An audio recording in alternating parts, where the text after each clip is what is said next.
નવરાત્રીનો રંગ જામ્યો છે. ખેલૈયાઓ મન મૂકીને ગરબે ઘૂમી રહ્યા છે. ખેલૈયાઓ ગરબામાં મંત્રમુગ્ધ હોય તેવું લાગી રહ્યું છે.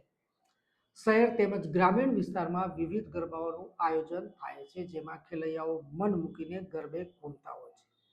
અમે તમને દરરોજ નવા નવા ગામના ગરબા બતાવીએ છીએ. ત્યારે આજે વાત કરવી છે બનાસકાંઠા જિલ્લાના ધાનેરા શહેરી વિસ્તાર લાધાપુરા વિસ્તારની. કે લાધાપુરા વિસ્તારમાં વર્ષો જૂનું પૌરાણિક મહાકાળી માતાનું મંદિર આવેલું છે.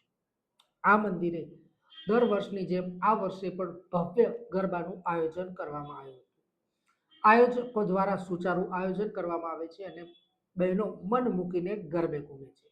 ત્યારે આજે ગત રાત્રે વેશભૂષા સાથેનો કાર્યક્રમ યોજાયો હતો અને વેશભૂષાવાળો કાર્યક્રમ નિહાળવા માટે મોટી સંખ્યામાં લોકો ઉમટી પડ્યા.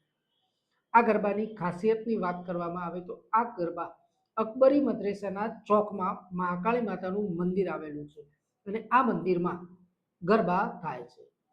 મુસ્લિમ વિસ્તારમાં ચોકમાં મહાકાળી માતાનું મંદિર અને મહાકાળી માતાના ગરબામાં મુસ્લિમ બિરાદરો દ્વારા પણ સારો એવો ભાઈચારો બતાવી સપોર્ટ કરવામાં આવી રહ્યો છે. ત્યારે આ ગરબો પણ એક કોમી એકતાનું ઉદાહરણ પૂરું પાડતો હોય તેવું લાગી રહ્યું છે. ત્યારે આવો આપણે નિહાળીએ આ મહાકાળી માતાનો ગરબો.